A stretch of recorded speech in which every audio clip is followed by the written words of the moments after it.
What's going on, guys? Welcome back to another episode of Jacob Wall Fishing. This week I'm going to be going over day 2 and day 3 of the Harris Chain event, the Pro Circuit event on the Harris Chain. So these are the final 2 days that I fished. I ended up making the cut after day 2. You guys are going to see that footage. It was an awesome day. I ended up making some really good decisions. I had like a really good deal that I found the first day. If you guys watched the last video I posted, I found a little spinnerbait deal around some cypress trees. I ended up running that pattern early in the morning on day 2. I was super excited to get back out there. I could not wait to get that pattern going again. I felt like it was something that I could continue to run that next day, and it ended up working out really well. So you guys hopefully enjoy today's content, and if you're not already, hit the subscribe button for me, and if you enjoy this video, smash the like button. I'm going to do some voiceover throughout this video so you guys will kind of hear my thought process and what I'm doing on the water. Stay tuned. 71, thank you, sir.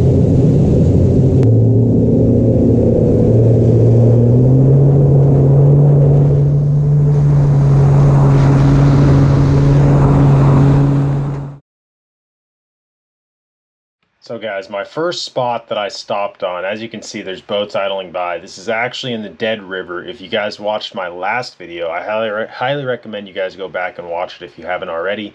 It's day 1 from the Harris Chain. You can see I ended my day here in the Dead River. So I decided to start again in the Dead River with the white spinnerbait. I thought maybe there'd be like a shad spawn going on, but either way, I knew there were a lot of fish in this area, and I really wanted to start there. I had a hard time sleeping that night because of thinking about what I could have in the morning here in this area. So started things out slow, rolling that white spinnerbait around these cypress trees. The key with the spinnerbait and the cypress trees was to bounce it off as many knees as you want to. You know, the knees are like what you call the bases of the cypress trees, the little roots, and I was trying to hit as many of those as possible, keep it down in the water column, throwing a small kind of compact white spinnerbait with a willow and a Curado combo blade combo. I believe it was a gold Curado and a silver willow, and just a white color spinnerbait, nothing fancy. I was throwing a trailer hook on there because some of these fish were swatting at the bait. As you can see, I'm hooked up. First keeper. You want me to put it back? Stop there. Kurt Mitchell was giving me crap. He was telling me, you can't do that. You have to throw them back. You can't catch them that quick. All right, guys. First fish of the day, about a pound. Much quicker start than yesterday, so we'll take him. Okay, so here's another one. This was cool because I was fishing down, and I felt like I was due for a big bite. I really felt like I had not caught like a big one in this area, and I felt like I was due, and I said right here. Dig it.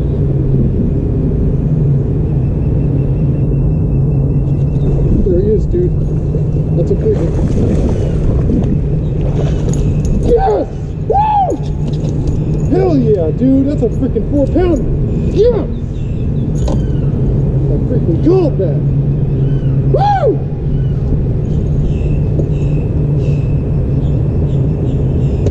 Yes, dude. Give me some. Yeah. That's a good way to start. 3.5. Yeah. She's close spawn. Yes, dude. Woo, guys, look at that one right there. Oh, she's got all kinds of little bugs on her head. I love her though, just the same. She can look any way as long as she's that big. Yeah, buddy, there's the one we want. So guys, the craziest part about this area was that these fish were all in one small patch of these cypress trees. I don't know what it was. I don't know why they were there. It was kind of on the corner, so I'm assuming maybe it had something to do with current, but they weren't really out on the end. They were kind of tucked back in this little pocket of trees. But the day before and this day, they were all in this one area of trees. It was very strange how they were all grouped up in one small area like that. This fish right here, I saw a couple stems of some Kissimmee grass, and so I was casting to those. Little did I know there was a tree down there, and that's what this fish came off of, was that submerged tree that was down under the water. So maybe it was more of the broken wood that was down on the bottom that was holding the fish here. I don't know what it was, but they were here.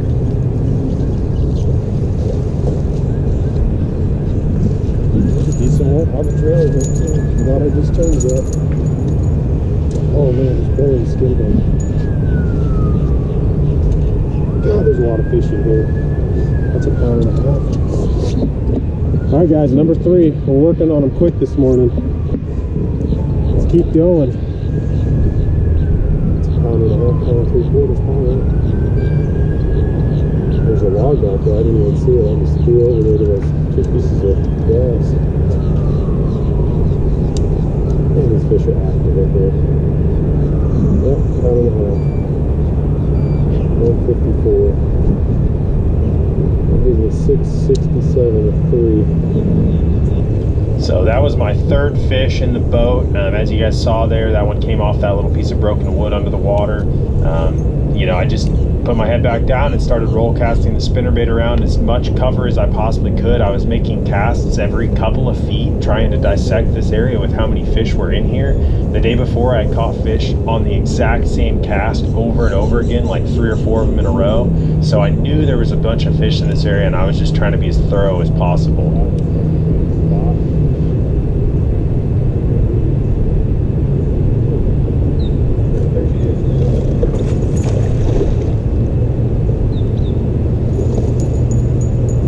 At least, not big, but we will take them on the trail. No, no.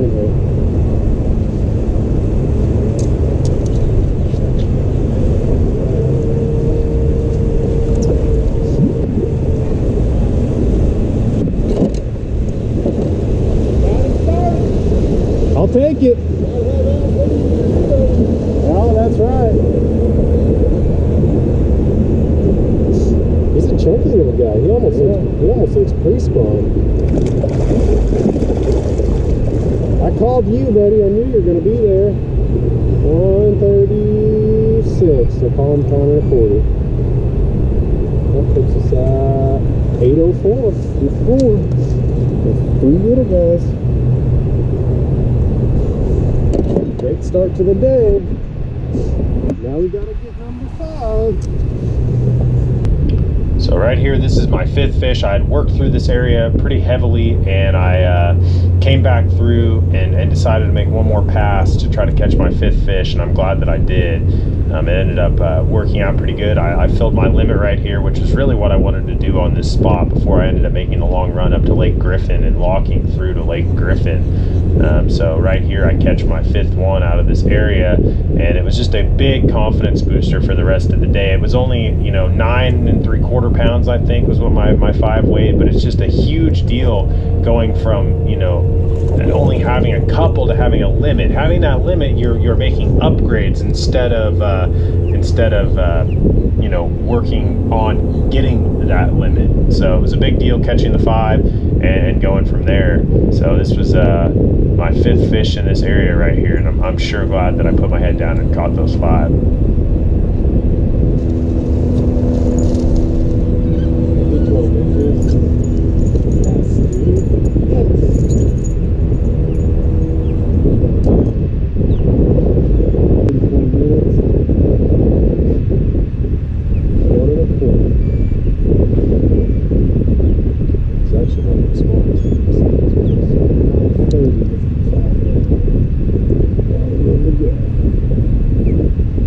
It's only a 12-inch minimum, so 4 of those fish were probably 13 to 15-inch fish, 13, 14-inch fish. But like I said, just super happy to have 5 in the boat, and I decided at that point I was going to make my move up to Lake Griffin, which you have to continue through the Dead River.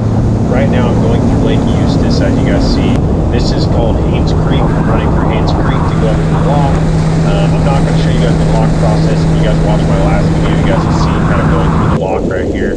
But then this is where I fished most of my tournament. This is called the Emerald Marsh, and this is the southern marsh that I went into, and I decided I was going to start looking around for bedfish. The conditions were pretty good, so I had kind of a moving bait in my hand, and I was looking around for bedfish. I caught a 7-pounder in here the day before on a bed, and so I knew there were some big ones on beds. I just didn't know how many were up in there still, but I figured if I put my head down and looked, I could find some. Right here, you guys can see I'm looking. I saw a light spot, and there was a big one on it.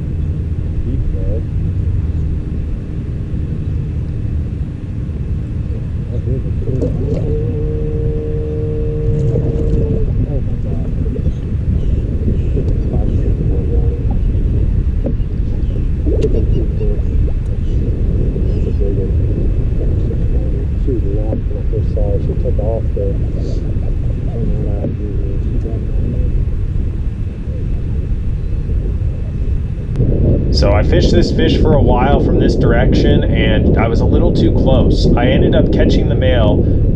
It was a tiny little fish. You can see right here I'm about to catch the male, and it didn't help me or anything. It's amazing how small these males can be for how big the females will be, especially down there in Florida. It's just crazy. The female could easily eat the male, but in this circumstance that was kind of what it was, you know, a little bitty male and a big female. So I was a little too close. I ended up catching the male, and you know, that fish didn't help me like I said, but I just wanted to see if I could catch that fish, get him off the bed, and maybe she would bite.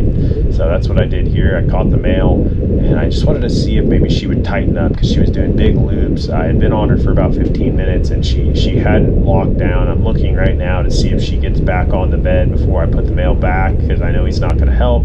So instead what I did was I went around, fished for about 10 minutes doing some other stuff, and then I repositioned. You can see I'm coming in from a different angle. So what I'm trying to do is stay back, knowing that fish is there. I'm trying not to get as close. I'm trying to keep my boat away, my presence away, and just trying to give that fish a little bit more space in order to lock onto the bed. A lot of the times bed fish, you can change your angle and those fish will completely change their mood. If you're in between their path of where they like to get in and out of the bed and you don't realize it, sometimes you won't realize it, you know, and the only way you know is if you move around and try to reposition. My power poles are a crucial part to be able to catch these bed fish. As you can see, there's a breeze, and if I didn't have the power poles, there's absolutely no way I'd be able to sit down and catch those fish. So right here I'm actually switching over to a drop shot.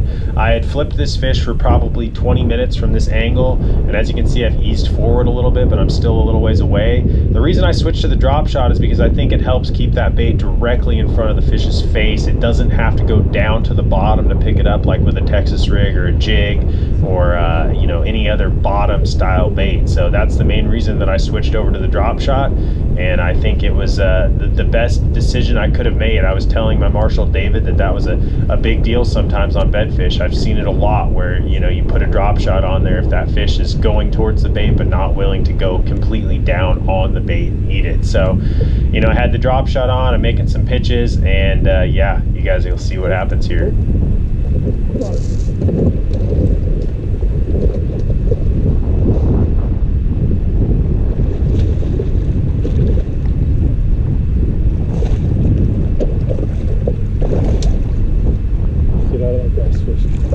Yes, dude! Yes!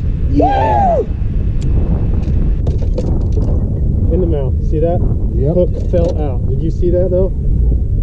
Yes, dude! I got her! Yes! I knew I was gonna catch you fish. Yes, dude! She's a 5.5, don't you think? She's a nice fish. Thank you, man. What did I spend on her? An hour? Close to it. 15 minutes. Are you serious? Well, I mean, overall, probably about 45. yes, man. That's going around and everything else. That's a good one, dude. Yep. That's the one we needed. Now let's go get the other two. Yep. Dude, that was a fish that pulled it. Man, I didn't even know it was there. She's a little smaller than I thought. But she's big. Oh, she's a 6, dude. She's a 5.99.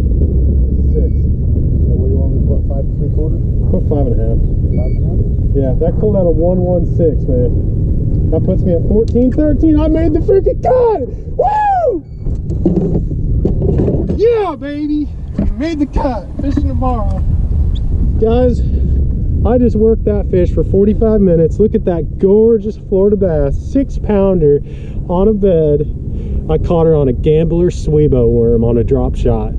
I was just telling my Marshall, let me get this fish in the well and I'll talk to you for a second here. Guys, that's quite the upgrade. Look at that right there. That looks like the male that was on the bed. All right, guys, so let me show you what I caught that bass on. The hook fell out of its mouth when I put it in the net. It dove down into some hydrilla here at the boat.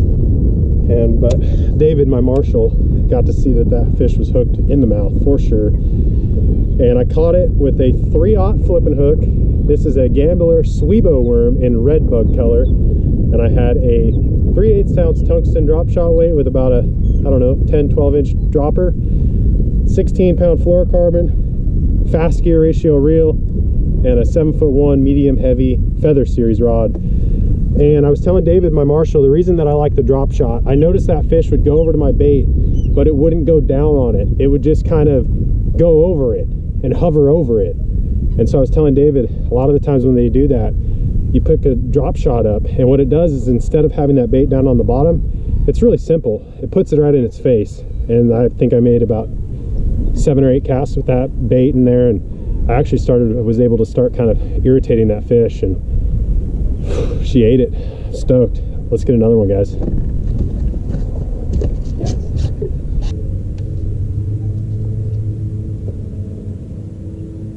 What other YouTube channels do you like to watch? I do woodworking too. Oh, okay. I was going to do that at retirement down here, Yeah. but I got tired of fighting people for the work I did. There he is, man. There he freaking is. Yes. All right, guys. We just flipped up another good one. That's going to call out another 1 pounder. Really, really good upgrade. Just flipping an 1.25 ounces with a burner crawl in the back in blue shadow. Just put my head down and flip, and finally paid off with a solid fish. So definitely a good sign. It gives me confidence to keep flipping. We got a really nice stretch here in front of us. Hopefully we can catch another couple more like that. We'll have a good bag. All right, guys, there's the upgrade. 330 for a 125. Cannot complain about that at all. Caught this guy this morning on the spinnerbait, getting rid of this other one, or getting rid of this one for this one I just caught punching. That fish wasn't really in like a mat of cabbage or anything. It was actually just kind of like some dead reeds that were falling over, and I flipped in the dead reeds and she was sitting down underneath them. So guys, here's the bait I was flipping. This is the, like I said, shadow blue burner craw. This is one of my favorite colors. It's just a nice kind of standard black and blue color, but it's got a lot of really good blue glitter in there. Faced with gin clear water here in the marsh that I'm fishing right now, but that black and blue color, when you get it up under those mats, it's still just a really good profile, and something about that blue that, man, these Florida fish just love that color. So we're gonna put one more on there and keep flipping down this line, hopefully get a giant one. I want to catch like a 10 pounder doing this, guys. Let's see if we can do it.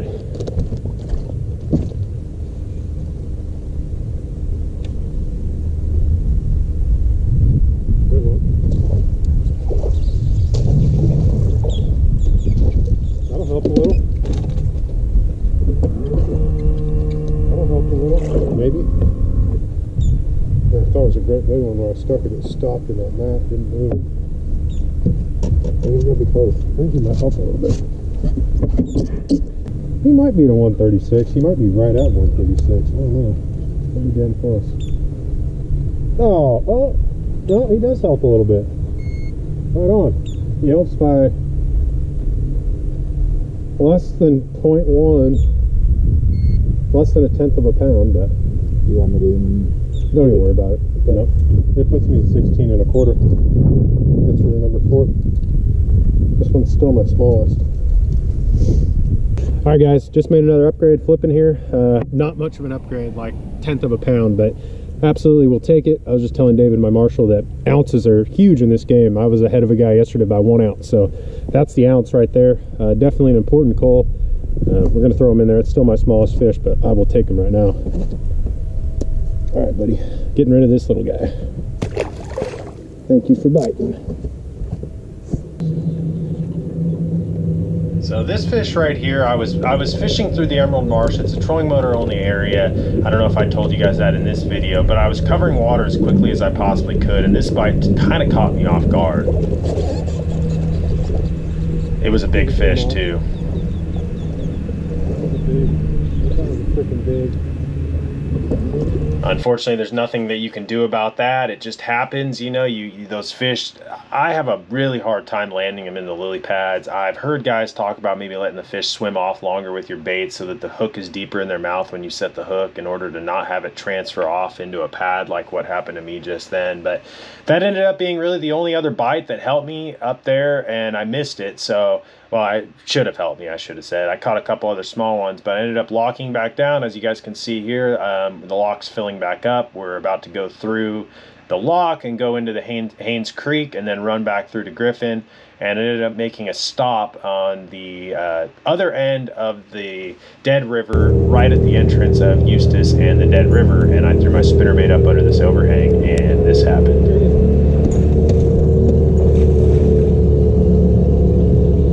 Be a 2-pounder. That's gonna help, I think. That's definitely gonna help.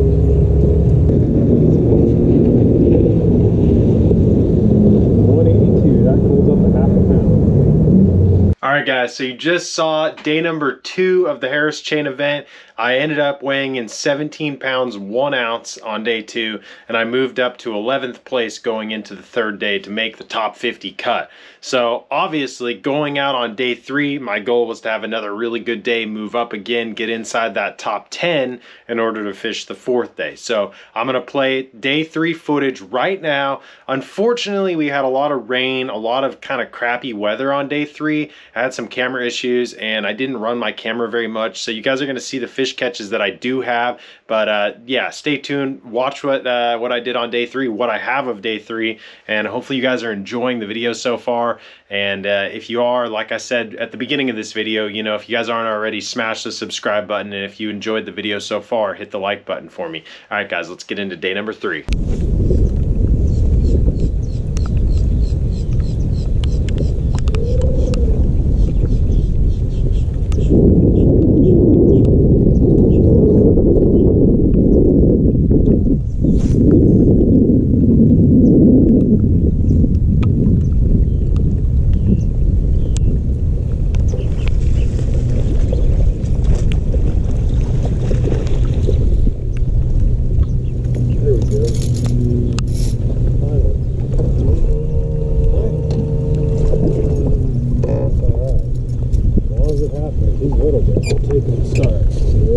Guys, number 1, it's starting to rain. It's weird, been fishing a lot of really good stuff today, haven't had any bites. That's the first bite of the day, but not one with the size we want, but we got to get 1 before we can go anywhere, so got to get number 2 now.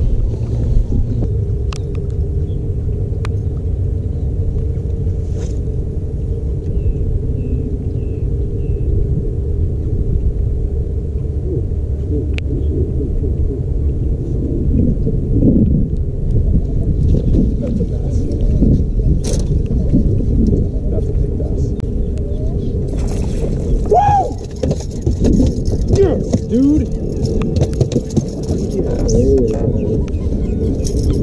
Oh. Yes. Give me some. That's what we're looking for right there, baby. All right, guys. First one. Pretty much first one. 3 1/4, 3 1/2 pounder on the buzzbait, baby. All right, guys, thank you so much for watching today's video. Unfortunately, that's all I got from day number 3. The rain came down on and off really, really hard all day, and I just didn't want to mess with my camera more than I really had to. So those were the only 2 fish catches I got. Unfortunately, that 3 1/2 pounder I caught on the buzzbait was by far the biggest bite I got all day. I ended up having a limit that weighed 9 pounds 8 ounces, so pretty small compared to my previous 2 days. It bumped me down to 38th place to finish the tournament out. I did not make the top 10 cut, unfortunately. I'm sure you guys are hoping that I made it, and I was really hoping that I was going to make it, but it just didn't work out. The one thing that was super crucial about that event, though, even though I only weighed in 9 pounds 8 ounces on day 3, one thing that you guys missed that I really wish you would have gotten to see was right at the end of the day on my second to last cast with a chatterbait down the edge of some Kissimmee grass on Lake Harris, I ended up catching about a 2 1/4 pounder that cold me up by over a pound. That fish moved me up 12 places, or what was it, 10 places?